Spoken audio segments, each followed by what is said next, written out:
bienvenue sur ma chaîne Titel Livre BD. Salut les amis, la vidéo attendue je crois du mois en général, je l'ai fait un petit peu tardivement parce que j'avais plein d'idées en fait vidéo avant de faire celle-là. Là on est mi-juillet mais je tourne le book haul de juin en imaginant qu'au moment où cette vidéo va sortir j'en aurai déjà acheté au moins 15 de plus en tout cas. Bref, j'en ai acheté pas mal encore ce mois-ci. Je vais arrêter de dire qu'il faut que je me calme parce que de toute façon je me calmerai pas. Par contre c'est pas moitié-moitié occasion et neuf. J'ai 19 occasions et j'en ai 9 en fait en neuf. C'est beaucoup de neuf hein. Donc c'est ça, si vous passez par là, n'hésitez pas à vous abonner, gna gna gna, cling cling cling, cloche, tout ça, notification, blablabla, tout le tintouin donc. As usual. Puis on est parti. J'imagine que ce book haul va faire encore une trentaine de minutes, peut-être, ou 25 minutes si je suis hyper rapide.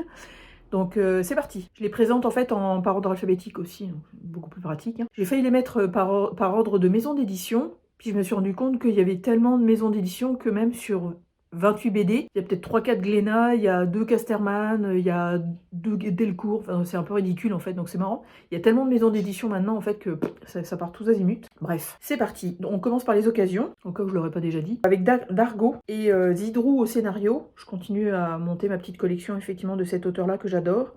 Et c'est dessiné par Springer, et ça s'appelle Le Beau Voyage. Et alors au niveau du dessin, ça donne ça. Ah, je vais éviter la scène de cul. Voilà. Au niveau du dessin, c'est chouette. C'est quand même assez large. Hein. Enfin, ça prend bien sa place, je trouve. Donc c'est chouette comme tout. Et au niveau du pitch, n'est-ce pas, c'est marqué. Comme Léa, chacun de nous voyage avec dans ses bagages son souvenir préféré, son numéro 1. On le gonfle de temps en temps à la manière d'une bouée pour s'aider à rester à la surface de la vie. Chacun a également dans ses poches un souvenir lourd comme une poignée de cailloux, un souvenir qui l'entraîne au fond de la piscine. Qui a dit que la vie était un beau voyage? Je pense que ça va être encore chouette comme tout, parce que généralement Zidrou, ses scénarios sont toujours touchants et poignants et humains et tout et tout. Mes termes de désignation BD habituels et préférés. Donc à voir. Ensuite, on continue chez Dargo, finalement ils se sont mis côte à côte. Là c'est parce que j'ai beaucoup aimé les auteurs, en fait quand j'ai lu, je me souviens c'est la BD Planète Toxique ou un truc comme ça, j'avais beaucoup aimé. C'est Agrimbaud au scénario et Hippolyte au dessin, et j'ai acheté en fait Bienvenue à Pandémonia. Donc ça se présente comme ça, la couverture est géniale, j'adore. Puis, la quatrième de couverture dit « Ismaël Posta est un gourou du développement personnel mondialement connu. Aussi est-il très surpris de se réveiller après sa mort dans un train en route pour Pandémonia, la capitale des enfers. Lui, damné, c'est forcément une erreur, mais pas facile de faire appel lorsque l'administration est débordée et Lucifer lui-même est au bord du burn-out. » Ça va être cool. Et j'adore le dessin. J'adore le dessin. Donc ça donne ça. Je pense que ça va être super chouette.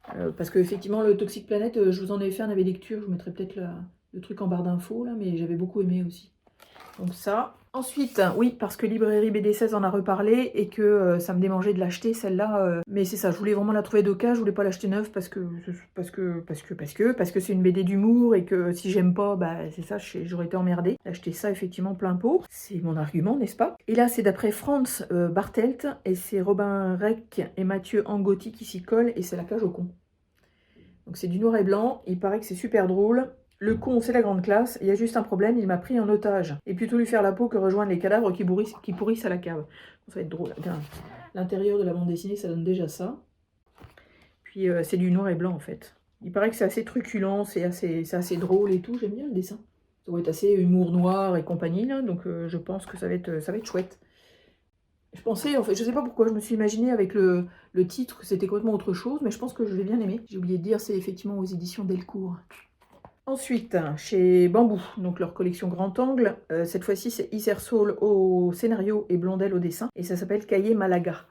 Ça se présente de cette façon-là. J'apprécie de plus en plus effectivement l'auteur, le scénariste, Isersol, parce qu'il a toujours des scénarios en fait très policiers, thrillers, etc. Puis avec des personnages qui sont quand même assez chiadés, je dirais. Donc, c'est un roman noir au soleil. D'après ce que j'ai cru comprendre aussi, elle a l'air d'être pas tant verbeuse que ça, donc ça peut être intéressant. Alors, sud de l'Espagne, une station balnéaire hors saison sur la route de Malaga. Un jeune Français méfiant, armé, coule des jours solitaires dans une résidence quasi déserte. Sa routine est bientôt bouleversée par l'éruption de son passé et l'arrivée d'un voisin chaleureux et enthousiaste. Le jeune homme se laissera-t-il apprivoiser, échapperait-il à ses démons pour enfin trouver la paix? Oh, génial!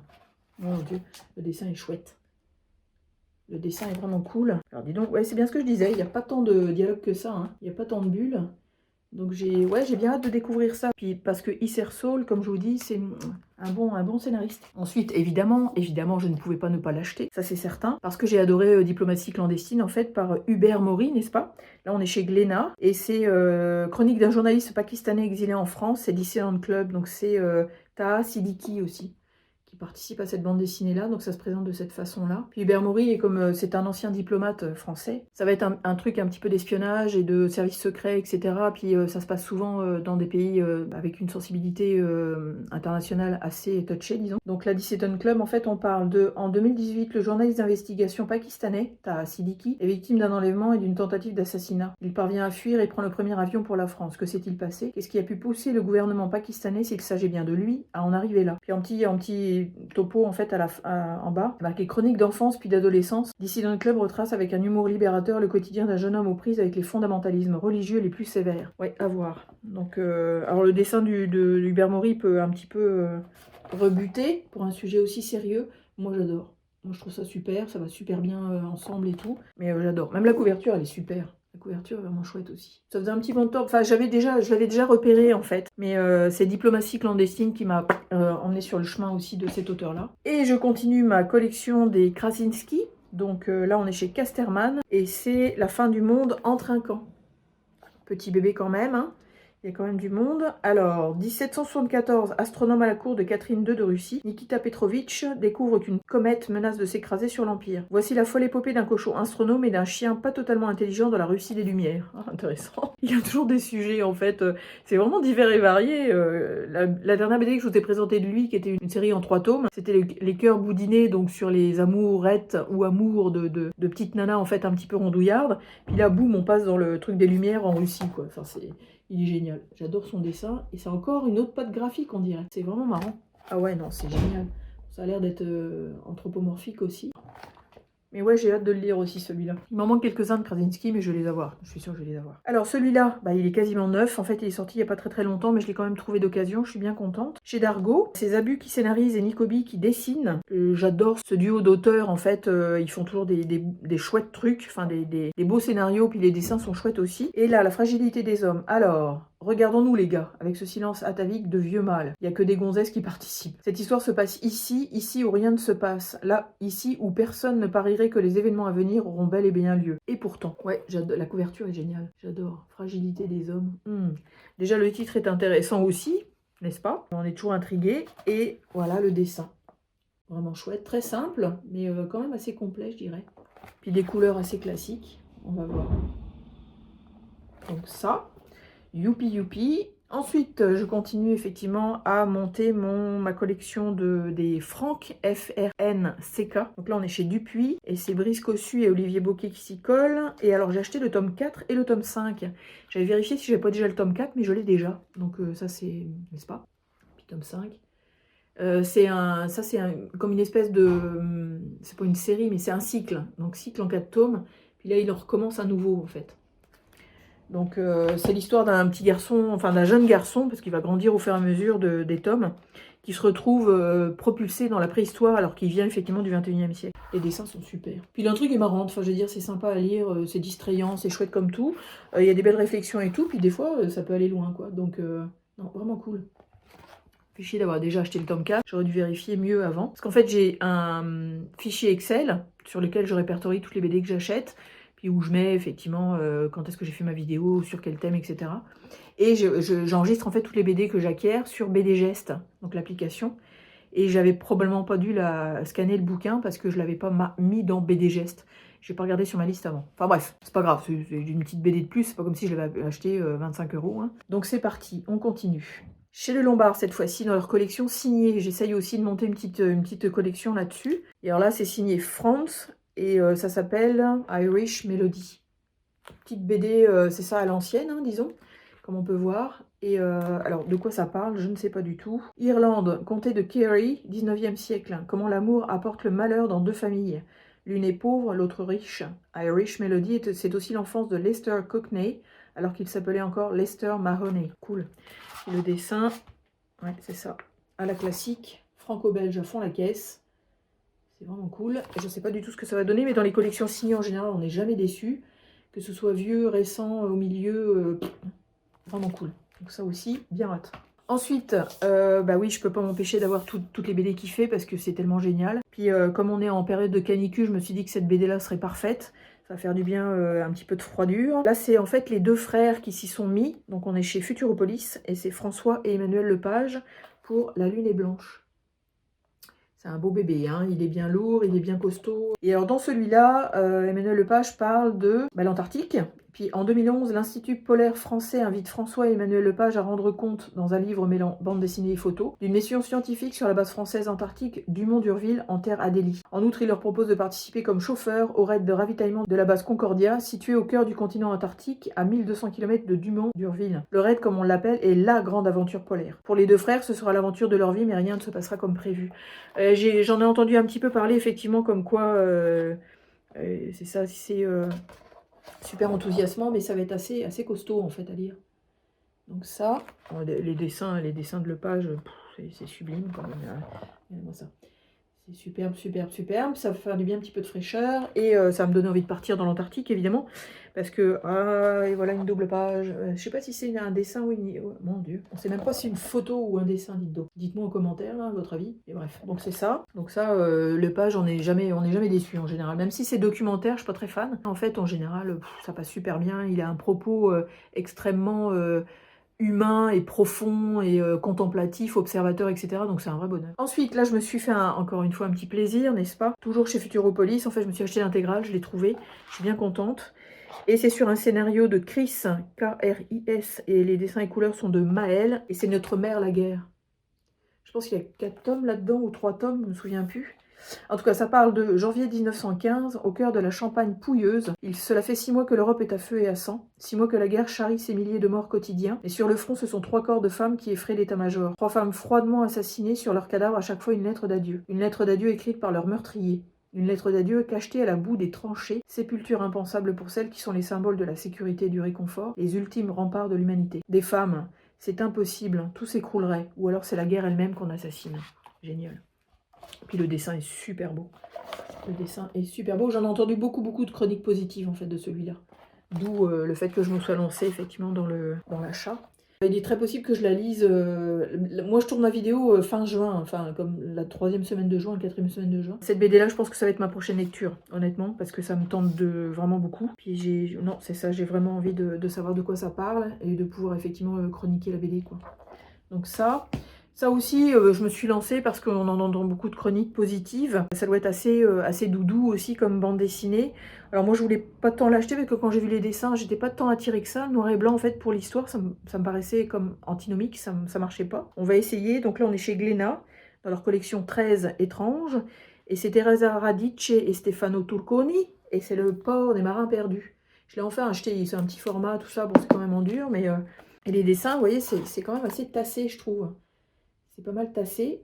Par contre, je me souviens pas de quoi ça parle. Je pense que c'est l'aventure, effectivement, d'un...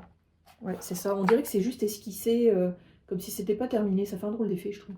Mais bon. Alors, sur la 4e de couverture, il y a marqué « Je m'appelle Abel Reynolds Stevenson, ex-capitaine de vaisseau de la marine. Je suis un voleur, un assassin, un traître, et je suis mort. » Ah, ok. Ok.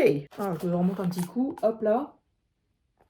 Puis ouais, ça aussi. Et on dirait qu'il ne peut pas y en avoir pas un, effectivement, à chaque fois que je m'achète de l'occasion chaque mois. Chez Vent d'Ouest, chabouté, évidemment. Et j'ai trouvé quelques jours d'été et un îlot de bonheur. Ça donne ça, un petit format souple. Et un petit peu comme d'habitude avec Vent d'Ouest. Bah, petit, non, habituellement ils sont beaucoup plus grands, mais celui-là il est plutôt petit. J'ai aucune idée de quoi ça parle, mais je m'en fous. Avec chabouté, je ne suis jamais déçue. En arrière, il y a juste marqué « Le chuchotement des rivières, petit homme, n'oublie jamais ». Déjà. Puis alors le dessin de Chabouté, si vous ne connaissez pas encore, ça se présente comme ceci. Faut aimer, mais c'est les contrastes de noir et blanc qui sont assez faramineux, quoi. Enfin, je veux dire, c'est waouh. Puis c'est très humain, c'est très dans la vie. Même si c'est un thème extrêmement léger, il a le don effectivement de présenter ça de façon extrêmement touchante et perso, et on a l'impression d'y être, quoi. Enfin, donc c'est waouh. Vraiment génial. Ensuite, ça je pense que je vous l'ai présenté en avis lecture, mais j'avais acheté le tome 1 en mai, et j'ai acheté le tome 2 et 3 qui termine la série en juin. Donc je vous les représente en fait encore dans cette vidéo aussi. C'est une édition soit américaine, soit canadienne, je sais pas exactement, c'est imagecomics.com. Et c'est le volume 2 et le volume 3 de Royal City de Jeff Lemire. Donc ça. Je l'ai lu et puis j'ai adoré, enfin je veux dire, c'est vraiment excellent quoi. C'est l'histoire de ces quatre frères et sœurs, dont un qui est ici, qui est décédé malheureusement à l'âge de 15 ans. Donc le décès impacte la vie de tous les autres. Et il y a effectivement un peu d'ésotérisme, un peu de fantastique, parce qu'il revient hanter en fait ses frères et sœurs, son père et sa mère, etc.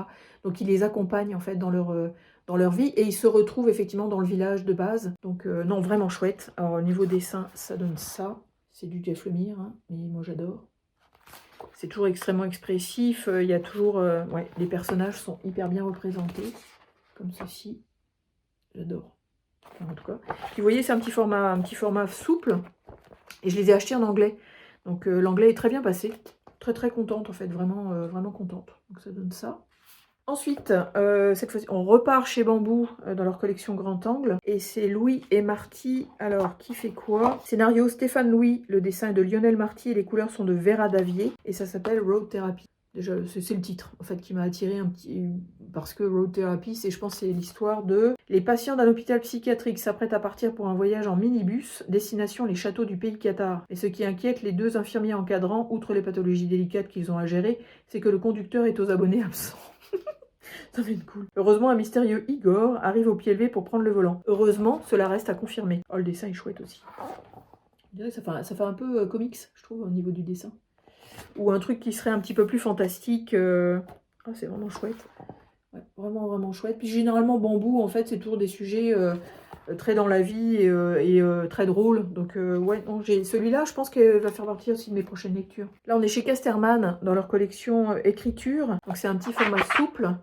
Et c'est Charles Masson, en fait, qui a fait Soupe froide, qui a reçu quand même le prix France Info en 2004. Donc de la BD de la bande dessinée d'actualité et de reportage. Et donc c'est ça se présente de cette façon-là. Donc petit, comme je disais, c'est le résumé qui m'a attiré en fait. Donc c'est un soir, un clochard s'enfuit de la maison de repos où il a été placé pour passer l'hiver. Pieds nus, en pyjama, sous la neige, il traverse la campagne glacée à cause d'une infirmière qui lui a servi une soupe froide. Pour lui, c'est pire qu'une insulte. La soupe froide est juste bonne pour les chiens, pas pour un être humain. Humilié, il préfère risquer sa vie que rentrer dans cet hospice si peu attentionné à son égard. Inspiré d'un fait divers véridique, cette histoire prend le lecteur aux tripes pour ne plus le lâcher. Ouais, je pense que par contre le dessin est particulier, c'est du noir et blanc. On dirait des esquisses en fait, c'est assez marrant. Ah, j'adore.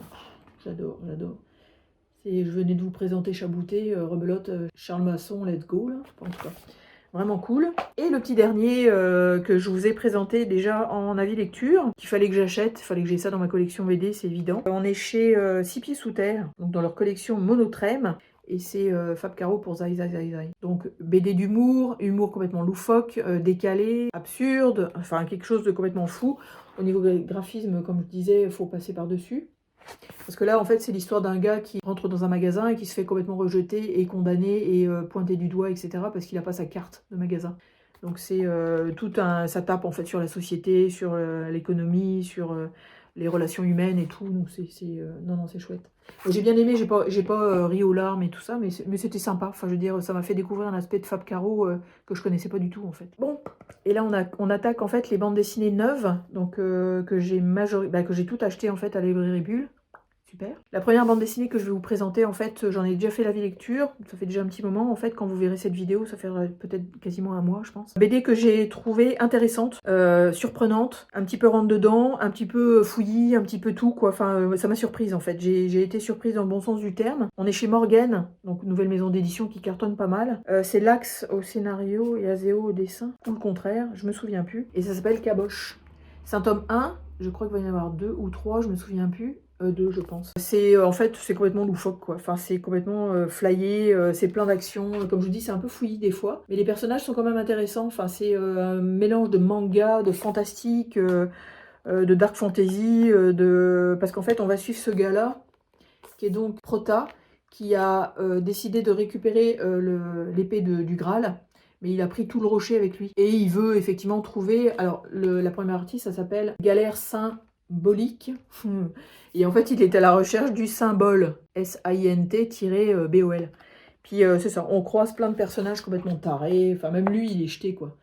Donc c'est non, c'est assez marrant. Enfin, je veux dire, c'est intéressant comme bande dessinée, c'est surprenant. Ensuite, oui, parce qu'un petit thriller bien noir, un petit polar bien flyé et tout, ça fait du bien de temps en temps. Là, on est chez Dupuis dans leur collection Air Noir. Et c'est, alors, les dessins sont de Attila Futaki et le scénario de Jérémy Guez.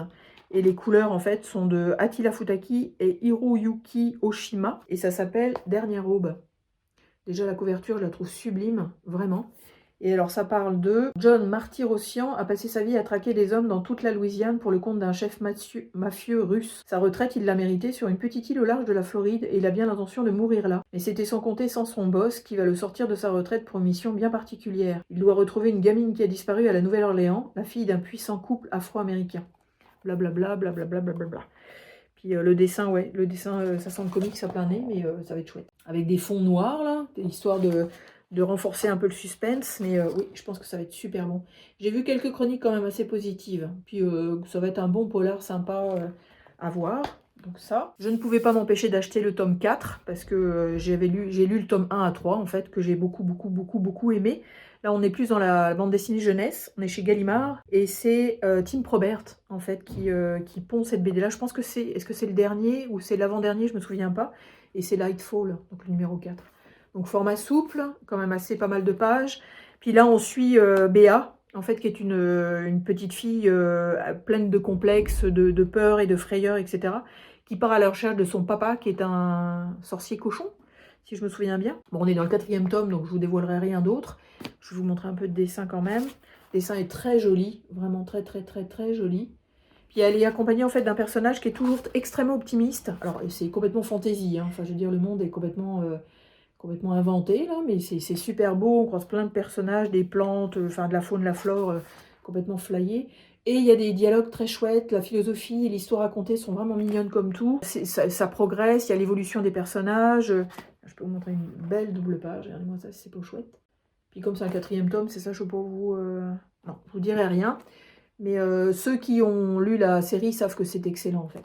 Ensuite, chez Dargaud, je ne pouvais pas passer à côté, le dernier scénario de Pierre Christin quand même, dessiné par Titoine, c'est L'île des riches.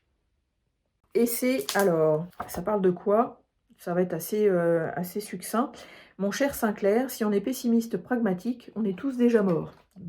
Super. Alors évidemment, Christin est quand même reconnu pour ses scénars béton, disons. Et au niveau du dessin, Titoine, je trouve qu'il a fait un boulot extraordinaire. J'adore. Franchement, j'adore. Même la couverture, elle est sublime, quoi. Donc ça, double page. Tadam! Superbe. Comme je vous disais, couverture assez intrigante et super belle, vraiment. Vraiment super belle. Donc dites-moi en commentaire si vous l'avez lu et je pense que ça va être un bon truc. Celle-là aussi, il fallait que je l'achète neuve. Je sais pas pourquoi, il y a des bandes dessinées comme ça qui t'attirent par le cœur et par l'œil, évidemment. Là, on est chez Dupuis et c'est Davide Tosello. Alors, je sais pas si c'est un italien, donc je lui mets un accent quand même. Et ça s'appelle La Maison Croa Croa. C'est surprenant, en fait, que j'achète ça, parce que je me dis, bon, ça ressemble à une BD jeunesse, mais ça parle de sujets assez profonds. Parce que un jeune homme en rupture avec la société de télémarketing déshumanisée qui vient de le licencier décide de lâcher prise et part en randonnée par une belle journée de printemps. Ce voyage initiatique le conduit à un étrange établissement repère de grenouilles en tout genre, la maison Croa-Croa. En entrant dans cet endroit magique, point de passage vers d'autres réalités, notre voyageur a ouvert la porte d'un monde fantastique, aussi insolite qu'enchanteur, qui le pousse à s'interroger sur sa propre identité. À lui de choisir son destin. C'est pas si simple que ça en fait comme scénario. Puis le dessin est sublime. Le dessin est magnifique. Je ferai quasiment un parallèle effectivement avec Terre ou Lune, parce que c'est plein de poésie, d'humanité, et les dessins sont superbes, les couleurs magnifiques, etc. Donc ouais, c'est un one-shot celui-là par contre. Donc, ah mon dieu, regardez-moi ça. Mélange de manga mais colorisé, effectivement, dans un sens de lecture européen. Mais c'est une belle pièce aussi, hein. Il est magnifique. La couverture, je la trouve un petit peu trop... mais avec des couleurs qui claquent et tout. Puis je vous dis, un pitch qui est très attirant, honnêtement. Donc ouais, celui-là aussi, il va falloir que je le mette dans mes prochaines lectures, je pense. Je vous l'ai présenté en avis lecture, donc je ne ferai pas un développement trop large. Chez Delcourt, cette fois-ci, un tome 2. Le scénario, c'est Jeff Lemire. Les dessins sont aussi Jeff Lemire, mais il est accompagné cette fois-ci de Laetitia Cadonixi, qui dessine 1 ou 2 chapitres. En fait, je crois qu'il y a 4 chapitres et Jeff Lemire en dessine un, et le premier et le dernier. Puis Laetitia, elle dessine ceux du milieu. Donc les 2 dessins s'imbriquent bien. Il n'y a pas une grosse différence au niveau graphisme. et c'est donc Minor Arcana, le tome 2. Donc je vous en ai fait un avis lecture, je vous mettrai effectivement là-bas en barre d'infos le lien vers la vidéo. Et ça continue la saga géniale, quoi. Ça continue vraiment la saga super. Donc dessin, ça c'est Laetitia. Et je vais essayer de vous trouver effectivement Lemire, voilà, et Jeff Lemire. Donc bande dessinée vraiment géniale, vraiment chouette. Si vous n'êtes pas lancé dans l'aventure, allez-y. C'est ésotérique, ça parle en fait d'une jeune fille qui repart dans son village natal. Mais c'est ça, elle est très bouleversée à l'intérieur, donc elle a plein de choses à résoudre. Et avec Jeff Lemire, c'est ça en fait, les personnages évoluent dans leur façon d'appréhender la vie, etc. Donc vraiment intéressante. Ensuite, chez Sarbacane, ah, j'en ai qu'un. Oui, j'en ai qu'un chez Sarbacane. Scénario J.D. Morvan et dessin de Pierre Davance, d'après Ernest Hemingway. J'ai hésité à l'acheter à cause des graphismes, ça me tentait pas tant en fait, mais finalement en feuilleton, je me dis c'est magnifique. Bah, je voulais connaître, j'en ai jamais lu d'Ernest Hemingway. Je me dis des fois par le biais des romans graphiques, en fait ça peut être intéressant de découvrir un auteur, peut-être éventuellement de le lire en roman plus tard. Et c'est pour Kidson Leglas. La couverture est quand même assez sublime, quoi, enfin c'est beau. Les couleurs sont superbes. Puis au niveau du dessin, ça donne, alors ça, là il y a un petit peu de noir et blanc et monochrome jaune très beige, disons, et ça donne ça. Donc c'est ça. Le dessin m'attirait pas plus que ça, mais oh, bah, si, quand même. C'est des petites peintures à chaque case, encore une fois. Bravo les gars, moi j'admire. J'admire. Donc, de quoi ça parle? Alors, le soleil tape fort, la pente s'élève, deux vautours tournent dans le ciel en silence. Un jeune homme, souple et beau comme on l'est à 30 ans, suit sans forcer un vieux montagnard. Il sourit. Enrôlé dans une guerre fratricide, il a rejoint un groupe de partisans républicains pour dynamiter un pont et favoriser une attaque de grande ampleur contre les troupes fascistes. Il a 72 heures devant lui. Ses chances de réussir sont minces, il le sait et il n'en a cure. Bon, ouais, c'est ça. Donc, le sujet est quand même assez... Tiens, une double page aussi qui est intéressante. Voilà. Pas vu tant de chroniques que ça là-dessus, j'avoue. Mais ouais, non, ça aussi, ça pourrait faire partie d'une de mes prochaines lectures. Ensuite, nouvelle maison d'édition, Solo Dolo, Stepan Razorenov, qui fait un tome 1 de La seconde vie de Sander. Donc c'est en... Je sais pas pourquoi je le prononce avec un accent anglais, parce qu'en plus l'auteur est russe, donc c'est n'importe quoi. Mais c'est ça. Donc, avis lecture que je vous ai fait il y a 2-3 semaines déjà. Donc, vous allez pouvoir aller voir ça. Je vous mettrai encore une fois dans la barre d'infos. Ça parle d'un type qui atterrit en enfer et qui décide d'y construire une ville parce qu'il a besoin de structure, d'objectifs, etc. Donc, il se lance là-dedans. Et le dessin, extrêmement imaginatif, extrêmement développé. Enfin, développé dans le sens personnage, parce qu'il a vraiment le don de créer des personnages qui sont complètement loufoques, complètement bizarres et étranges, chose qui rend un petit peu la bande dessinée malaisante, mais on est quand même en enfer. Hein. Donc il faut avoir quand même un espèce de trait de crayon et un graphisme très étrange, et ça va très bien avec son histoire. J'ai bien aimé, vraiment j'ai bien aimé. En tout cas, j'attends le tome 2, le tome 3 avec beaucoup d'impatience. Ça va être effectivement un triptyque, et ça parle pouvoir, ça parle...